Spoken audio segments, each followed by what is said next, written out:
এক নাম্বার কাজ হলো আওয়ামী লীগকে আপনি ভিকটিম না বানাইয়া, যেটা আমরা বলি ট্রুথ অ্যান্ড রিকনসিলিয়েশনের প্রক্রিয়ার মধ্যে আনেন। আওয়ামী লীগের যারা ক্রিমিনালস, দোজ আর আপনার এই হত্যাকারী এবং যারা সমর্থক, তারাও তো প্রতারিত। তারা একটা ফ্যাসিস্টিক ইডিওলজিকে রাজনীতি মনে করছে।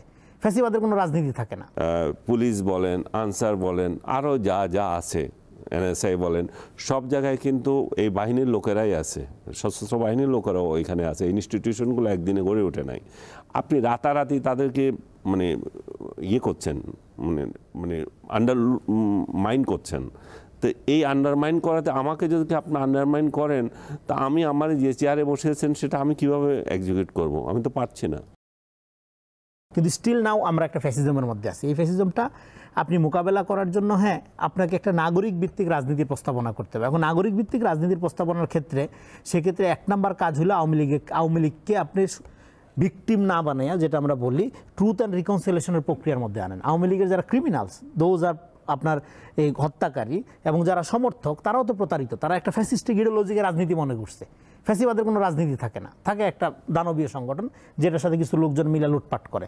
তো এইরকম একটা সংগঠন এবং তার সমর্থকদের আপনার দেশে রেখে পালাই গেল তার নেত্রী, ফলে তারাও ট্রমাটাইজ। ফলে আপনার আওয়ামী লীগের লোকজনকে একটা পলিটিক্যাল উইন্ডো দিতে হবে, সেটা আওয়ামী লীগ না, তাকে নিয়েই আপনার দেশ গঠন করতে হবে। এখন আওয়ামী লীগ কি? আপনার আওয়ামী লীগ হলো আমাদের ইন্টিমেট এনিমি। আওয়ামী লীগ কি? আপনার আমার ভাই। এখন আপনার আমার ভাইকে আপনি কী করবেন? পিটায় মেরে ফেলবেন? এটা তো আপনার সমাজেরই অংশ, ইভেন আপনার পরিবারের অংশ, তাই না? তো ফলে এখানে তো আপনার ক্লিনজিংয়ের পলিটিক্সটা চলবে না, আপনাকে একটা হিলিংয়ের পলিটিক্স লাগবে। তো হিলিংয়ের পলিটিক্সের জন্য আমি যেটা শুরু থেকে বলতেছি, আমাদের একটা ট্রুথ অ্যান্ড রিকনসিলিয়েশনের প্রক্রিয়া লাগবে, যেটা সাউথ আফ্রিকাতে হয়েছে, যেটা আপনার জার্মানিতে হয়েছে, ডিনাৎসিফিকেশনের মতো করে আমাদের ডিআওয়ামীকরণ প্রক্রিয়ার মধ্যে যেতে হবে। এই প্রক্রিয়ার মধ্য দিয়েই আপনার নতুন রাজনীতি দাঁড়াবে। এখন নতুন রাজনীতির কথা আমরা যেটা বলছি, সেটা আসলে নতুন রাজনীতি না, এটা হলো পুরানা রাজনীতি। যেটা কি? সেটা হলো নাগরিক অধিকার ভিত্তিক একটা গণতান্ত্রিক রাষ্ট্র আমরা চাই। পুরানা আকাঙ্ক্ষায় নতুন করে বাস্তবায়ন চাই। আরেকটা হলো কেন 5 তারিখ ইম্পর্টেন্ট। 5 তারিখ ইম্পর্টেন্ট, পৃথিবীতে যখন একটা জনগোষ্ঠীর জীবনে যখন একটা নতুন অভ্যুত্থানের ঘটনা ঘটে আপনার, তখন একটা শ্রেণী যখন ক্ষমতাচ্যুত হয়, তখন সেই বিজয়ী শক্তি চিন্তা চেতনা তার ধারণার আলোকে ইতিহাস গঠিত হয়, এটাই বাস্তবতা। ফলে 5 তারিখ আপনি 71-এ দেশের স্বাধীনতা পাইছেন, কিন্তু 5 তারিখে আপনি পাইছেন হলো রাজনৈতিক স্বাধীনতা। 54 বছরে আপনার রাজনৈতিক স্বাধীনতা কায়েম হয়নি। রাজনৈতিক স্বাধীনতা থাকলে ফ্যাসিবাদ কায়েম হইতো না। তাহলে রাজনৈতিক স্বাধীনতা ছাড়া দেশের স্বাধীনতা কথাটার কোনো অর্থ থাকে না। তার মানে 71-24 মুখোমুখি না, 71-24 একে অপরের পরিপূরক।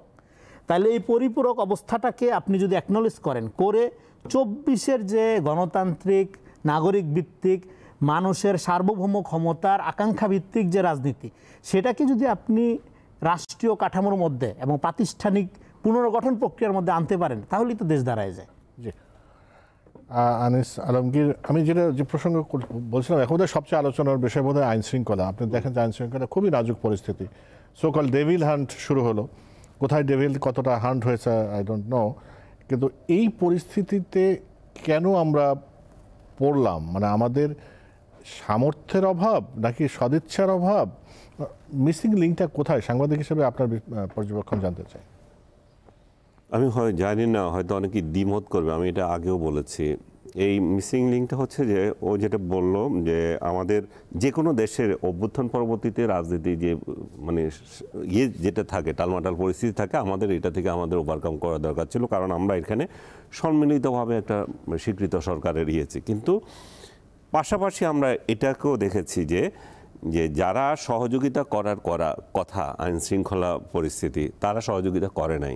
তারা নিজেই লিঞ্চিংয়ে লিপ্ত হয়েছে, তারা নিজেই নিজের হাতে আইন তুলে নিয়েছে, তারাই এক দলকে পিটিয়ে সেই জায়গাটা দখল করছে। এবং তারাই আবার ওই যে আপনি ডেভিল হান্ট খুঁজতেছেন, তারা তখন আওয়ামী স্বৈরাচার খুঁজতেছে, যে যাকে যেভাবে পাচ্ছে লেভেল দিয়ে দিচ্ছে। এটা একটা, এই কালচারটা কার্যকর এখনো পর্যন্ত আছে। সেকেন্ড যেটা দাঁড়িয়েছে, যারা আইন শৃঙ্খলা রক্ষা করবে তাদের তো বিপর্যস্ত অবস্থা গেছে, এটা কেউ অস্বীকার করতে পারবে না। এরপরে যেটা শুরু হয়েছে তাদের আতঙ্ক, তারা কোনো একটা কাজ করতে যাচ্ছে, 19-20 হচ্ছে, মব যাচ্ছে সেখানে, তো ওই লোক কীভাবে কাজ করবে? এবং ওই মবকে আবার আপনি জাস্টিফাই করছেন আপনার রাষ্ট্র তরফ থেকে, হ্যাঁ তোমার এটা উচিত হয় নাই। তো তারা তো মরালি ডাউন হয়ে গেছে। সেনাপ্রধানের কালকের বক্তৃতাতেও তো তাই আছে যে আমাদের যে ইনস্টিটিউশনগুলো, আপনি ডিজিএফআই বলেন, র্যাব বলেন, পুলিশ বলেন, আনসার বলেন, আরও যা যা আছে, এনএসআই বলেন, সব জায়গায় কিন্তু এই বাহিনীর লোকেরাই আছে, সশস্ত্র বাহিনীর লোকেরাও ওইখানে আছে। ইনস্টিটিউশনগুলো একদিনে গড়ে ওঠে নাই। আপনি রাতারাতি তাদেরকে মানে ইয়ে করছেন, মানে মানে আন্ডারমাইন করছেন। তো এই আন্ডারমাইন করাতে আমাকে যদি আপনি আন্ডারমাইন করেন, তা আমি আমার যে চেয়ারে বসেছেন সেটা আমি কিভাবে এক্সিকিউট করব? আমি তো পারছি না। শুরুটাই করে দিল এই যে সাখাওয়াত সাহেবকে ইয়ে করে, সাখাওয়াত সাহেব হতে পারে না, সে আওয়ামীদের প্রতি তার দরদ দেখেছে। কি দরদ দেখেছে আমি তো জানি না। উনি তো এই যে কথাটা বলছে সেটাই বলছে, ও আমার ইন্টিমেট এনিমি, আমি তারে কি করে এই দেশ থেকে কাটা ফেলাইয়া ইয়ে করে দেবে। বলছে তারা রাজনীতি করবে, তাদের রাজনীতি করা যদি তাদের যদি গ্রহণযোগ্য থাকে। না, সে রাজনীতির কথা বললো কেন? তাকে সরাও। তাকে সরাও তার মানে হচ্ছে এখানে যে আসবে সে কথা বলতে গেলে তাকেও সরাও। যে কথা বলতে পারবে না, কথা বলার অধিকারটুকু তখন তাদের হারিয়ে গেছে। তারপরে যাকে তারা নির্বাচন করলো এই পদের জন্য, সবচেয়ে অযোগ্য অথর্ব একটা লোককে এনে চেয়ারে বসিয়ে দিল। এই লোকটার কারণ, এই লোকটা যদি যতদিন থাকে, আমি কিভাবে পরিচালিত হব? আমার আমার আমার বসকে এটা আমি তো দেখবো তো, আমার বসের আশীর্বাদ কতটুকু, বসের ডিরেকশন কতটুকু, কতটা ন্যায্য অন্যায্য, এগুলোতে দেখবো তো। তো পুলিশের মধ্যে 2 লক্ষ পুলিশের মধ্যে কত পুলিশ মানে তাদের জীবন দিয়েছে, কত পুলিশ তাদের এই আন্দোলনে আহত হয়েছে, কত পুলিশ মামলার শিকার হয়ে পালাই বেড়াচ্ছে, আর কয়জন সহি আছে? তো আপনি একটা দীর্ঘ যে শেখ হাসিনার যে দীর্ঘ শাসন, তো এগুলো তো সব খুঁজতে গেলে তো সবগুলো আওয়ামীকরণ করা আছে। তা আপনি আওয়ামীকরণ করার মধ্যে তো সৎ অফিসার যারা আছে তাদেরকে রিওয়ার্ড দেন, তাদেরকে করেন। কিন্তু রাতারাতি যদি আপনি সব কিছু করে ফেলতে পারেন চান, তাহলে তো হবে না। রাতারাতি করতে হলে ঠিক আছে, আমরা আরেকটা নিয়োগ দেব, এদের সবগুলোর, যেমন কতগুলোর আপনি দেখছেন যে যারা 18 ইলেকশন বা আদার ইলেকশনে ভুয়া ইলেকশনগুলোতে সহযোগিতা করেছে, তাদের চাকরিচ্যুত করছে, দ্যাটস গুড ওয়ান। এরা জড়িত ছিল, আমার নিজ চোখে দেখা, এরাই ইলেকশন করছে। আওয়ামী লীগ সরকারকে যদি ডুবিয়ে থাকে, এরাই ডুবিয়েছে। আওয়ামী লীগ সরকার বলে নাই আমার রাতে ভোরে ভোরে ইয়ে দিয়ে দে, এরাই দিয়েছে। সো এদেরকে যদি সাজা দেওয়ার থাকে যথাযথভাবে দিয়েছে, এবং ডিসি যেগুলো জড়িত ছিল তাদেরকেও যাওয়ার যথাযথ ছিল। কিন্তু তার রিপ্লেসমেন্ট কি? আমি ধীরে সুস্থ করব, তার রিপ্লেসমেন্টও আনবো।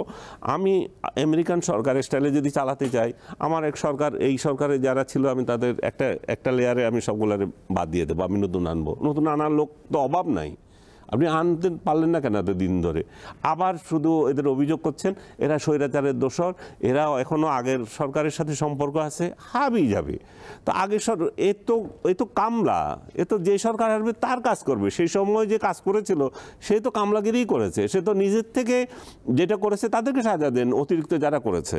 তো এই যে মানে বীরের মানে কিভাবে পরিচালনা করবে এই জায়গাটা ঠিক নাই। এবং এই জায়গাটার ব্যর্থতা সবচেয়ে বড় হচ্ছে আমি মনে করি স্বরাষ্ট্র উপদেষ্টার নিজেরই। উনি যতদিন এই পদ থেকে সরবে না, আপনি মানে গ্যারান্টি নিতে পারেন এই আইনশৃঙ্খলা পরিস্থিতির কোনো উন্নতি হবে না।